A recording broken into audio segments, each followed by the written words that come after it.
우리 영원한 소망이시여 삶의 반석이신 우리 주님을 찬양합니다.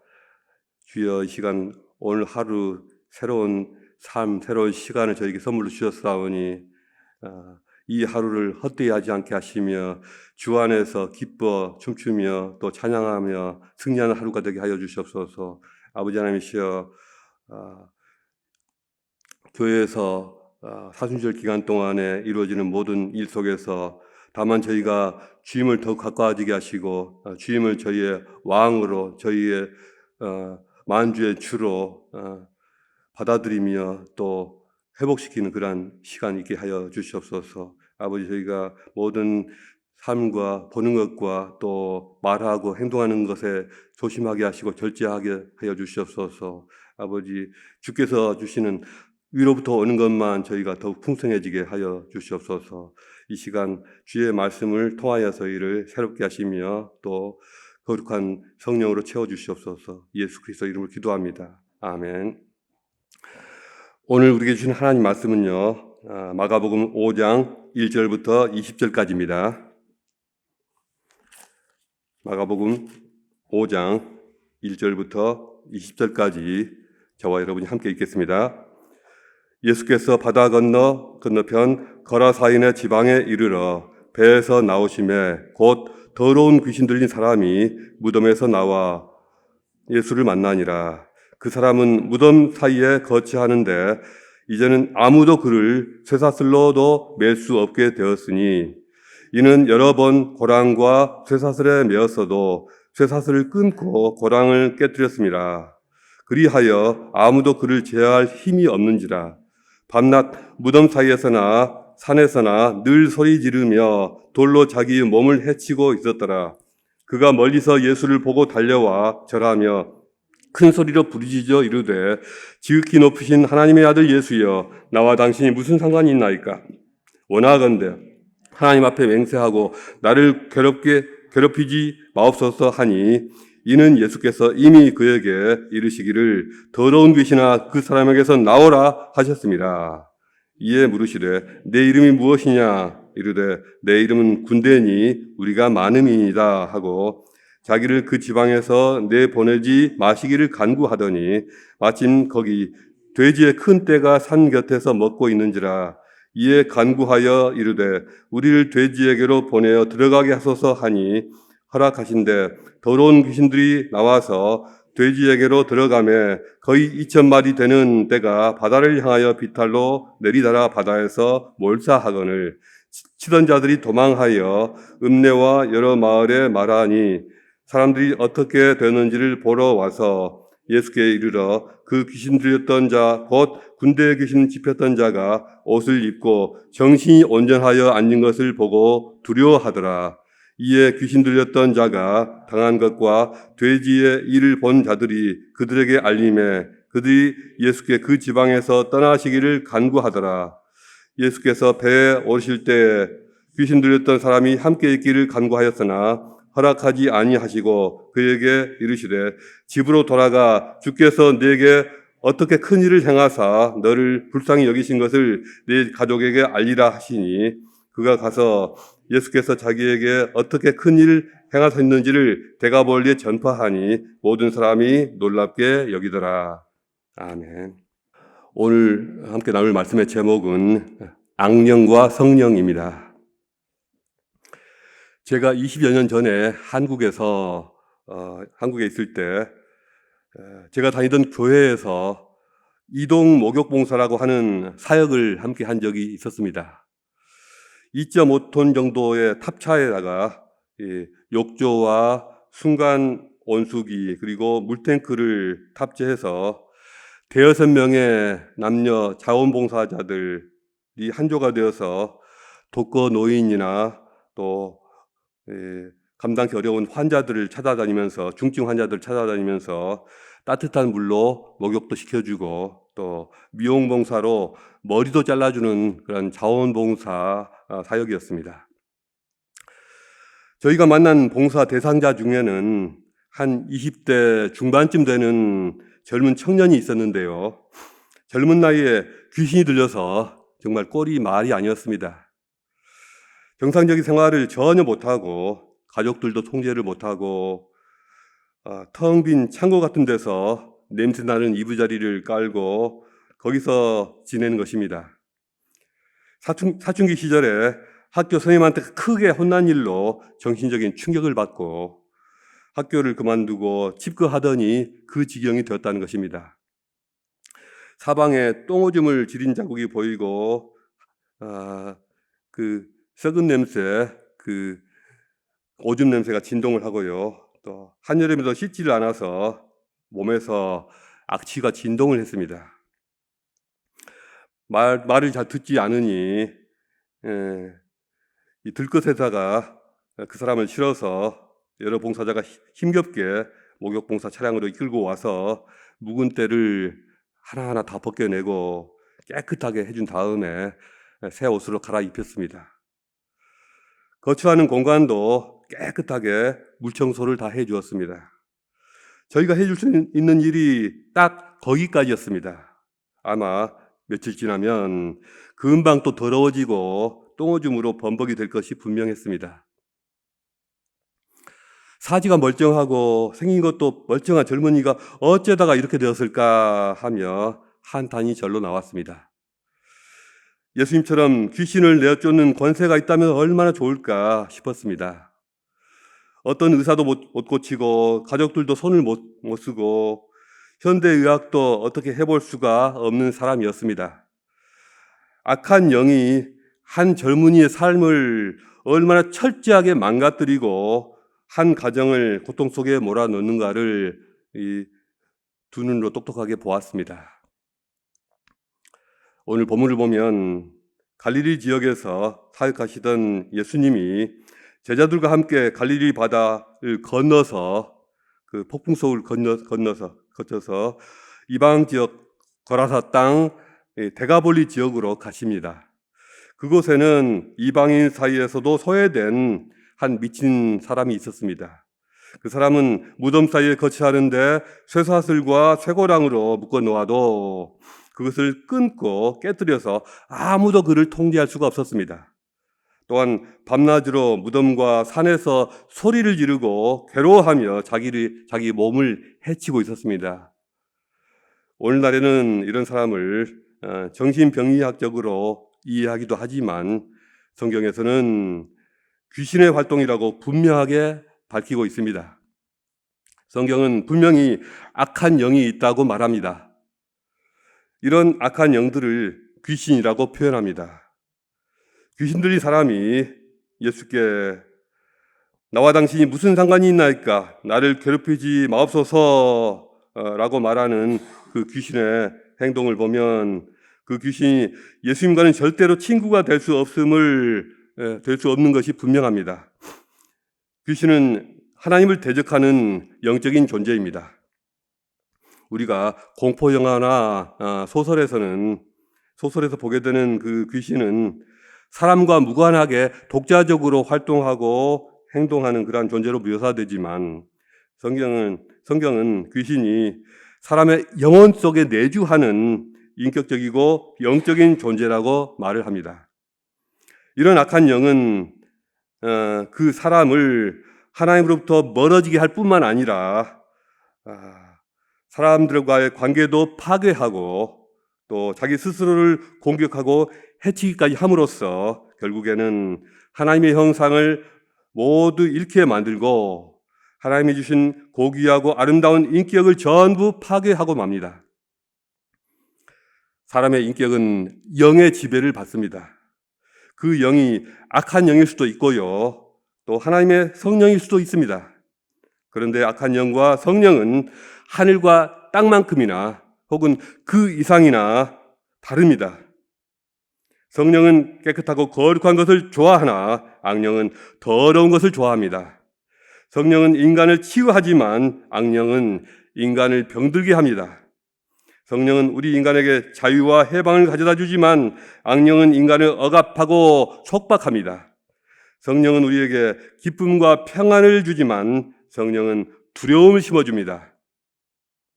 성령은 우리로 하여금 서로 사랑하고 화평하게 하지만 악령은 서로 미워하게 하고 분쟁하게 합니다. 성령은 사람이 작은 것에도 자족하게 하지만 악령은 아무리 많은 것을 가져도 만족을 느끼지 못하게 하고 끊임없이 불평하게 합니다. 성령은 우리에게 서로 어울리며 나눔의 삶을 살도록 하지만 악령은 자기밖에 모르게 하면서 서로 분리되게 하고 또 자신만을 생기는 그런 삶을 살도록 합니다. 성령은 우리가 스스로를 절제하고 통제할 수 있는 그러한 힘을 주지만 악령은 스스로를 무절제와 방탕과 자기 파괴의 길로 이끌어 갑니다. 그러므로 우리는 우리 영혼이 행복을 누리고 능력 있는 삶을 살기 위해서는 성령을 모셔드리고 악한 영을 쫓아내야만 합니다. 성령은 우리를 돕는 분이시지만 악한 영은 우리 영혼의 원수입니다. 예수님께서는 귀신을 보시고 그 사람에게서 나오라고 명하셨습니다. 또한 그 귀신에게 내 이름이 무엇이냐라고 물으셨습니다. 자, 군대입니다 라고 하는데요. 군대라는 말은 원어로 레기온이라는 뜻으로서 6,000명 정도 되는 로마 군단을 말합니다. 그 많은 귀신을 수용하기 위해서 2,000명이나 되는 돼지떼가 필요한 것으로 보아서 귀신의 말은 거짓이 아닌 것으로 보입니다. 그만큼 한 사람 영혼 안에 수많은 귀신이 들어가니 그렇게 강력한 위력을 행사했던 것입니다. 귀신들은 자기들을 그 지역에서 쫓아내지 말아달라고 예수께 간청합니다. 그리고 그곳 산기슭에 놓아 기르는 큰 돼지떼에게로 들어가게 해달라고 요청합니다. 예수께서 허락하시자 그 귀신들이 돼지떼에게 들어가니 돼지떼는 바다를 향하여 내리달아서 전부 몰타하였습니다. 그러면서 귀신 들려서 눈에 광기를 뿜고 소리 지르며 달려들던 그 사람의 모습은 온데간데 없어지고 얌전해지고 다 벗었던 옷까지 다시 갖추어 입었습니다. 맨정신으로 돌아와서 사람들과 정상적으로 대화하고 소통하게 된 것입니다. 심지어 예수님이 떠나려 하실 때 예수님과 함께 가게 해달라고 요청하기까지 하였습니다. 여기서 전체적으로 우리 손익계산을 한번 해보십시다. 무엇을 잃었고 무엇을 얻었을까요? 잃은 것은 너무나도 많습니다. 우선 큰 물적 손실이 있었는데요. 2,000마리나 되는 돼지가 죽었습니다. 오늘날 돼지 시세로 하면 90만 불 정도라고 하는데요. 한국 시세로 하면은 한국은 돼지값이 더 비싸니까 10억이 넘습니다. 돼지 농장주에게는 날벼락도 이런 날벼락이 없습니다. 경제적인 관점에서는 이게 재난이라고 할 수가 있습니다. 이건 누가 변상해 준답니까? 오늘날 같으면 틀림없이 예수님한테 손해배상 청구 소송이 들어왔을 것입니다. 사람들이 예수님께 그 지역에서 떠나시기를 간청했다고 하는데 그 사람들의 행동이 지나치다고 할 수는 없을 것입니다. 어찌 보면은 제발 떠나주십사라고 요청한 것이 예수님을 예우하고 존중한 것일 수도 있습니다. 결과적으로 예수님은 다시 배를 타고 맞은편으로 금방 돌아가셔야만 했습니다. 아마도 그 귀신 들린 사람만 아니었다면 수많은 사람을 만나면서 복음도 전하시고 병도 고쳐주시고 유대와 갈릴리를 벗어나서 그 데가볼리 이방 지역으로 사역의 물꼬를 크게 열었을 수도 있습니다. 그 귀신 들린 사람만 한 번만 못 본 척하고 그냥 지나치셨다면 데가볼리라는 10개의 마을이 있는 지역에서 사람들의 따뜻한 환영도 받으시고 훨씬 많은 일을 하실 수도 있었습니다. 야, 너는 다음에 고쳐줄게. 기다려. 지금은 내가 바빠. 우리 나중에 만나자. See you again. 이러실 수도 있었습니다. 그런데도 그렇게 안 하시고 굳이 어려움을 자초하셨다는 것입니다. 경제학 용어를 빌리자면 기회비용과 기회 손실이 너무도 큰 것입니다. 그까지 정신병자 한 명이 뭐라고, 그런 쓰레기 같은 한 인간이 뭐라고 이렇게도 큰 희생을 감수하셨다는 것입니다. 예수님은 그렇게 하신 것입니다. 여러분은 어떻습니까? 여러분이라면 예수님의 이 선택에 공감이 되십니까? 여러분이라도 그렇게 하시겠습니까? 예수님은 왜 그 밤에 큰 광풍을 무릅쓰고 배를 타고 자신과 이 제자들의 목숨을 담보로 하면서까지 그 지방으로 가셨을까요? 꼭 그렇게 하셔야만 했을까요? 그 이유가 무엇이었을까요? 예수님의 본래 의도와 목적이 무엇이었는지 우리는 알 수가 없습니다. 그러나 결과적으로 보면 예수님이 그 지역에 가셔서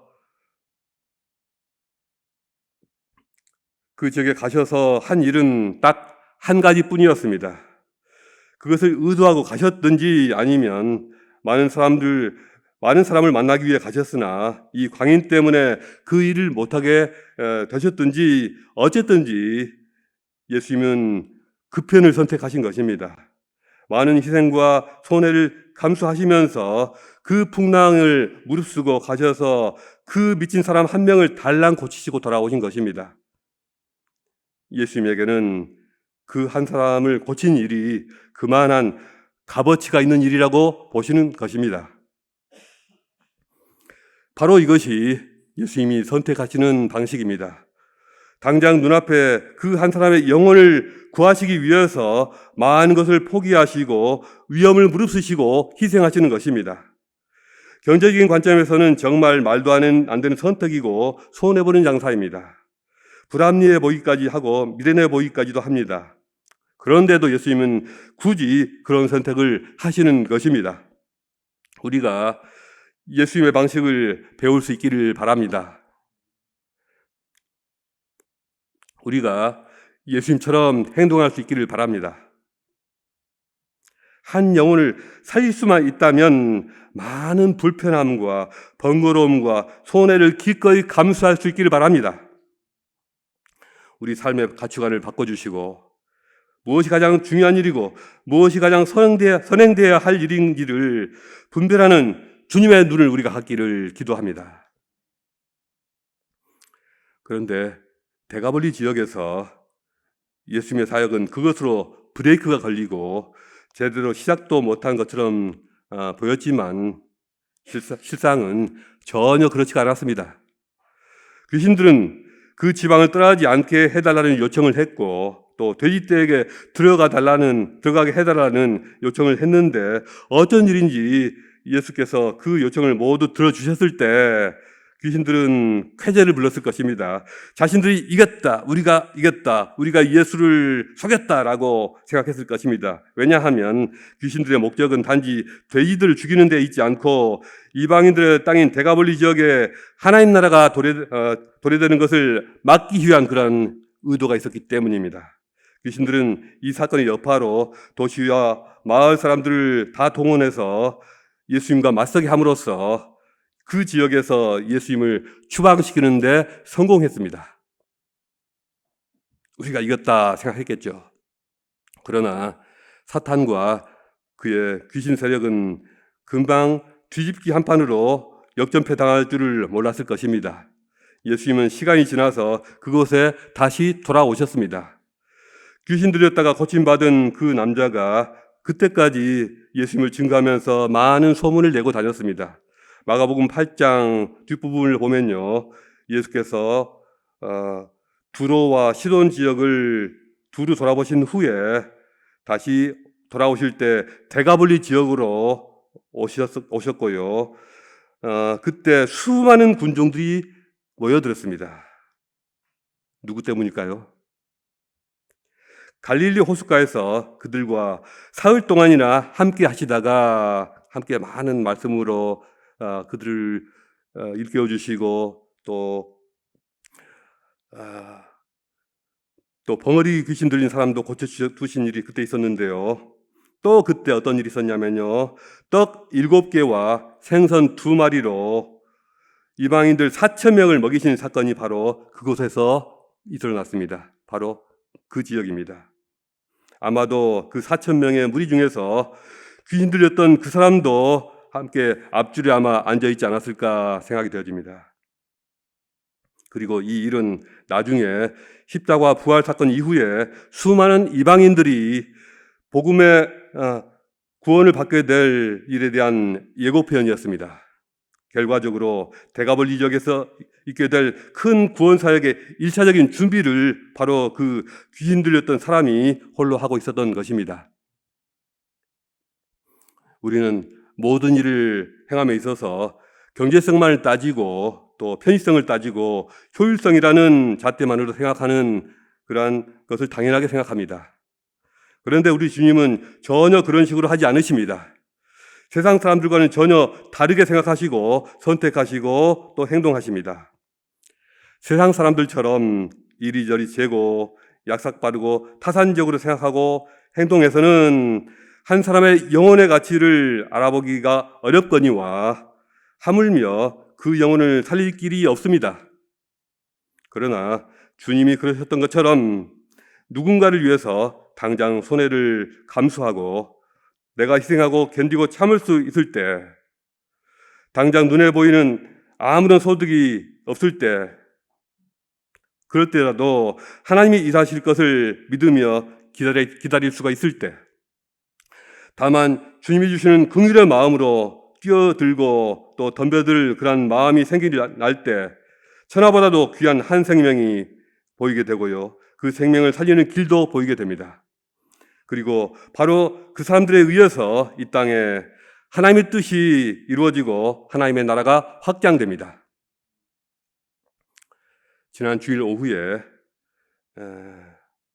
주일 예배 후에 50명의 가난한 어린이들을 마음의 자녀로 입양하는 그 시간이 있었는데요. 큰 기쁨과 축제의 시간이었습니다. 그저 한 어린 영혼이라도 도울 수 있고 그들의 삶을 바꿔줄 수만 있다면 우리가 그렇게 할 수 있다라는 그러한 기대와 소망과 기쁨으로 충만한 시간이었습니다. 하나님의 영이 우리 교회에 충만하게 거하시고 놀랍게 일하고 계십니다. 그러나 오늘날도 사탄 마귀는 현대 문명의 뒤에 숨어서 여기저기 살아서 기생하고 있습니다. 세상이 자신의 뜻대로 돌아가고 또 자기 마음대로 움직여지지 않는다고 온갖 갑질을 하면서 난리를 치는 사람들이 점점 늘어나고 있습니다. 사람들은 점점 음란한 것에 빠져들고 있고 영혼의 건강과 순수함을 잃어버리고 있습니다. 기도하고 예배하기를 싫어하고 사람들과 소통하기도 귀찮아하고 오직 모바일만 들여다보고 짜릿하고 신나는 것을 추구하는데도 마음에 평화가 없고 기쁨이 없고 짜증과 불평만 한가득입니다. 무엇보다도 그들은 스스로를 통제하지 못하고 스스로를 무절제하고 방탕하고 자신들을 망가뜨리는 길로만 자꾸 나아갑니다. 그들은 누구의 말도 듣지 않으려 하고요. 어느 누구도 그들을 설득시킬 수가 없습니다. 그들 스스로 인정하기가 어렵겠지만 그들의 삶 속에는 악한 영이 뙬리를 틀고 있습니다. 고립된 무덤에 있기를 즐겨하고 쇠사슬로 묶어도 아무도 제어하지 못하는 귀신 들린 자의 그 모습이 바로 오늘날 현대인의 영적인 모습일 수도 있습니다. 우리는 이런 세상 풍조에서 벗어나야만 합니다. 세상 풍조와 싸워서 이겨야 합니다. 사순절 기간 동안에 눈 굶기기 프로그램에 동참하면서 우리 안에 끈덕지게 붙어있는 더러운 영을 다 몰아내고 거룩한 성령으로 채워져야 하겠습니다. 우리 영이 맑아지고 새로워져야 하겠습니다. 웬만하면 사순절 기간 동안만으로 한정하지 마시고 그 이후에도 각자가 이 영적 싸움을 지속하시면 좋겠습니다. 하실 수만 있다면 사순절 기간 동안에 금식도 하시고 또 무시로 기도하시면서 생활 패턴도 바꾸시고 주님의 영으로 충만한 복된 시간을 누리시기를 주님의 이름으로 축원합니다. 오늘 말씀을 생각하면서 말씀 앞에서 기도하시다가 돌아가시겠습니다. 기도하시는 시간 갖겠습니다.